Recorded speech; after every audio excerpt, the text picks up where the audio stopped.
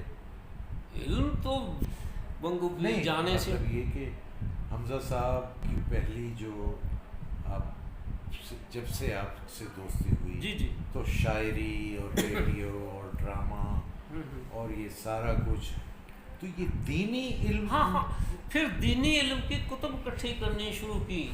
تفسیریں کیا, سیرت النبی کتابیں بہت اکٹھی کر لیں, ساری پڑھی.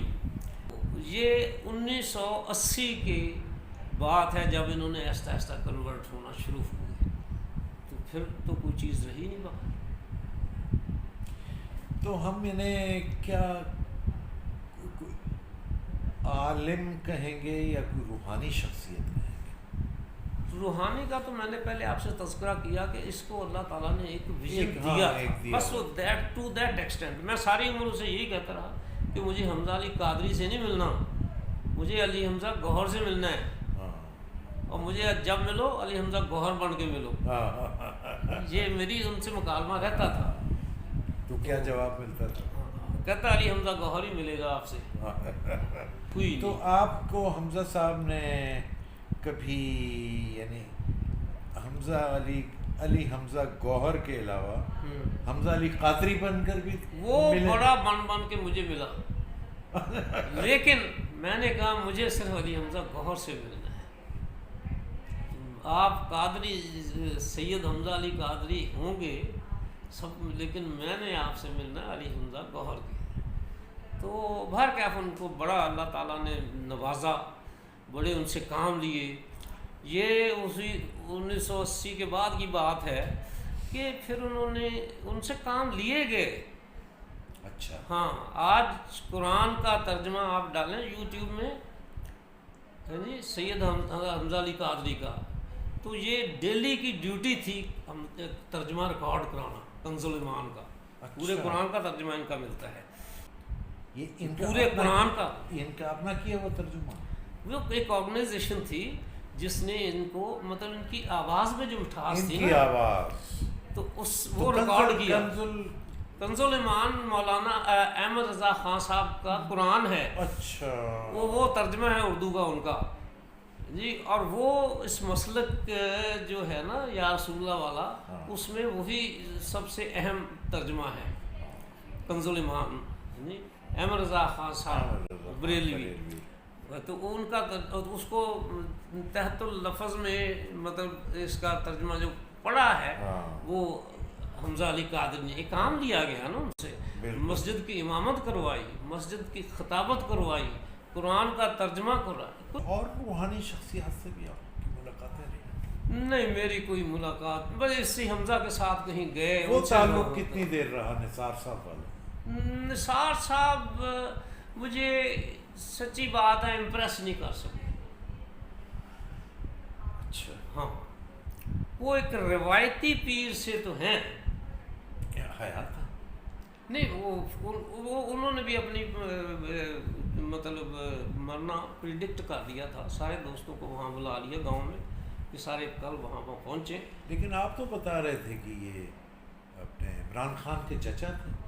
وہ کہتے سنا میں نے یہی تھا کہ بھی اسی خاندان سے ہیں یہ نثار احمد خان، تو وہ یہاں کرشن نگر میں رہتے تھے، تو میں 5 مہینے ان کے پاس جاتا رہا۔ ہاں، تو چونکہ 1934 کے گریجویٹ تھے گورنمنٹ کالج سے، تو ان سے کوئی تعلق بتاتے تھے۔ اب آپ نے بتایا نا کہ والد صاحب آپ کے، تو یعنی آپ نے سادہ لفظوں میں بتا دیا کہ یا رسول اللہ۔ ہاں، سیدھی بات۔ اور آپ کے خاندان کے باقی لوگ جو ہیں وہ ذرا اہل حدیث ٹائپ ہے۔ آپ جو ہیں چونکہ والد صاحب سے بڑی محبت رہی آپ کی جی، اور آپ نے ان کا تذکرہ بھی بہت کیا اور کرتے بھی جی، اور ظاہر دوسرا خاندان بھی ہے جی بالکل۔ تو آپ یہ دونوں کے بیچ میں کہیں وہ تو نہیں ہے مطلب ذہنی طور پر کہ ادھر بھی کچھ اور کچھ ادھر؟ نہ میں صرف ایک ہی طرف۔ وہ کون سی طرف؟ یا رسول یا رسول۔ میرا تو جب سے ہوش سنبھالا ہے میں دوسری چیز سوچ ہی نہیں سکتا۔ آپ کی باتوں سے اور آپ کے سارے سے کہ آپ کے والد صاحب کے ساتھ آپ کی بڑی قربت اور محبت۔ جی والدہ کا بھی بتائیں نا۔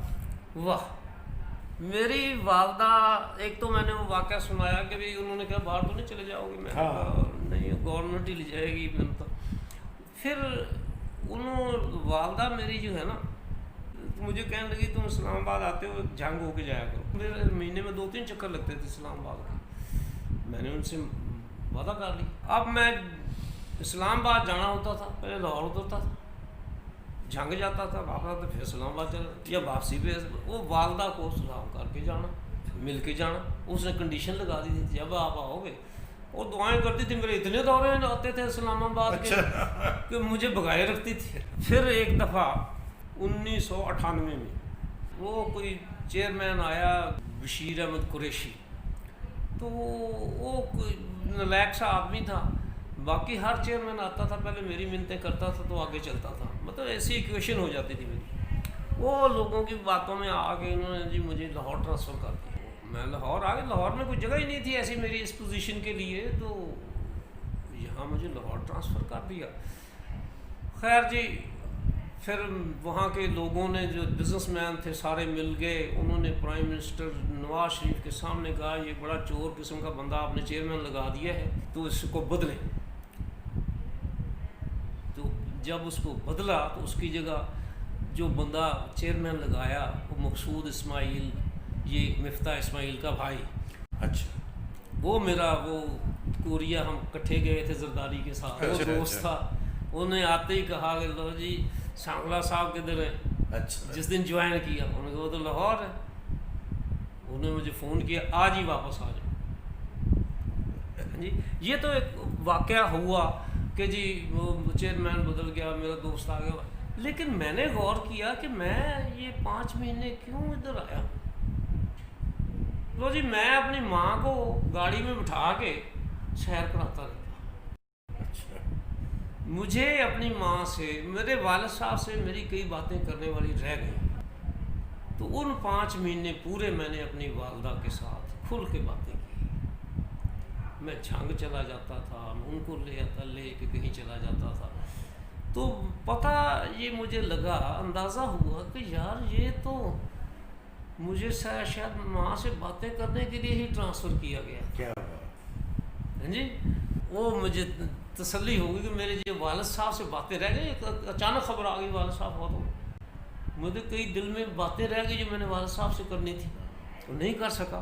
والدہ سے اللہ تعالیٰ نے مجھے وہ 5 مہینے کا موقع, دنیا کے دکھاوے کے لیے تو وہ ٹرانسفر تھی اور چیئرمین ٹرانسفر کرانا تو وہ, لیکن مجھے 5 مہینے, وہ میرا دوست رشید ہے اس کے گھر بھی گئے اپنی والدہ کو لے کے, میں تو سارے لے کے میں پھرتا رہا. 5 مہینے اس کے ساتھ گزارے میں. یہیں پپو کے پاس تھی تو میں اسی کے ہر وقت اس کے پاس بیٹھا رہتا. اب میں آپ کو دعاؤں کا اثر بتاتا ہوں. The day my mother died, اس کے بعد میرے اسلام آباد کے ٹور بند ہو, آنا جانا تھا. وہ دعا کرتی تھی مجھے, ہر ہفتے ہی بگا لیتی تھی وہاں سے دعاؤں سے. کہ وہ نہ رہی تھی وہ, میں کہتا ٹور ہی بند ہو, کام ہی ختم ہو گئے. امی 2001 میں 2000 ہاں, تو وہ میرا پرائم ٹائم تھا اسلام آباد آنے جانے کا. یہ تسنیم نورانی اس وقت وہ جو واقعہ ہوا وہ 2000 میں ہی ہوا تھا. تو وہ امی سے مجھے باتیں کرنے کی علیحدگی میں, اکیلے میں, وہ اللہ تعالیٰ نے موقع دیا. اور ان کے مرنے کی دیر تھی. تو بس اس کے بعد پھر بہت کم میرا دورے تو لگے سرکاری جو ضرورت کے ہوتے تھے, لیکن اس تواتر سے نہیں لگے جس تواتر سے میری ماں بلاتی تھی. وہ بس وہ دعا کرتی تھی اور میں پھر حاضری دے کے جاتا تھا. اس کے بعد یہ والدہ کا میرے مطلب کوئی حسرت نہیں رہی کہ میں ان سے باتیں نہ کرتا. صحیح, والد صاحب سے حسرت رہ گئی تھی. اور آپ کے ابو کو اللہ تعالیٰ نے اولاد کی شکل میں ایک بھرا پورا خاندان دیا. بالکل. اور آپ سب سے بڑے, جی, حالانکہ آپ سے بڑی بہن ہے. جی جی. ہاں, کوئی روب شوب ڈالتی ہیں آپ؟ نہیں, رول اگر کہیں تو ماننا پڑتا ہے, بڑی ہے میرے سے. ہاں, تو والد صاحب نے اسی لیے نام گھر جھنگ والا جو گھر تھا اس کا رکھا تھا گلستان حنیف. ہاں, تو پھر وہی نام یہاں پپو نے لکھوا لیا گلستان. میں اکثر کوکب سے بات کرتے رہتا ہوں کہ وہ گھر جڑا ہے تھوڑا جھنگ والا, وہ تسی لوگ اپنا کول ہی رکھتے ہاں بیچنا نہیں چاہیے سی. دیٹ واز اے نہیں بیچنا چاہیے. That was a mistake. تو یہ ایک بات مجھے بتائیں. جی, ویسے تو مطلب اس کا کوئی جواب اگر مجھ سے کوئی پوچھے تو مجھے تو سمجھ نہیں آئے گی کہ میں کیا جواب دوں, لیکن میں سوال کر لیتا ہوں. جی جی بالکل. کیا زندگی کے اس یعنی کیا آدمی کیا الٹیمیٹ نتیجہ کیا نکالتا ہے کہ یہ لائف کا اتنا سپین گزرا, ایک خاص جگہ پر پیدا ہوا, خاص ماں باپ کے گھر میں پیدا ہوا, خاص مقامات پہ رہا, خاص طرح کی اسٹرگلس کی, خاص طرح کی اچیومنٹس ملی, خاص طرح کے لوگ ملے, محبتیں ملیں, تو الٹیمیٹلی کیا رزلٹ نکلا؟ وہ کیا کہا تھا نوشی گیلانی نے, عمر رائے گاں کی تب یہ بات جانی ہے, موت اور محبت کی ایک ہی کہانی ہے. واہ, عمر رائے گاں کی تب یہ بات جانی ہے, موت اور محبت کی ایک ہی کہانی ہے. تو عجب ہے یہ کھیل سارا زندگی کا, بالکل زندگی. اللہ تعالیٰ کسی سے کوئی گلہ نہیں, ہاں, کسی سے کوئی شکوہ نہیں, اور اللہ تعالیٰ نے بہت خوبصورت زندگی دی اور ہم اس کو خوبصورتی سے گزارتے چلے آئے, یہ اس کا کرم رہا. آپ کے بچے بھی اور ماشاءاللہ بہن بھائی بھی سارے جی اپنی اپنی جگہ پر بہت اچھے ماشاءاللہ. اور ماشاءاللہ آپ نے ابتدا سے جو, اور میرا خیال ہے کہ یہ جو ایپیسوڈز ہیں اگر لگ کر کوئی دیکھے گا تو اس کے سامنے ایک پورا زمانہ جو ہے نا جی بالکل چلتا ہوا اور گردش کرتا ہوا نظر آئے گا. جی بالکل, کہ کس طرح ایک یادوں کا سلسلہ کیسے جاری رہتا ہے, اور انسان ایک خاص مقام تک پہنچ کر اور پھر اپنی یادوں کو شیئر کرتا ہے. تو اللہ تعالیٰ سب کو آباد رکھے اور خوش رکھے جی. پرویز بھائی, ساڈی اج دا سیشن ماشاءاللہ بہت اچھا رہا, اور تسی تہاڈا بہت بہت شکریہ کہ تسی ٹائم کڈیا میرے واسطے, اور پھر اس کرونا دے دور اور جناب انشاءاللہ پھر کسی موقع پر تھینک یو پرویز سر, صاحب سے ملاقات. اللہ حافظ.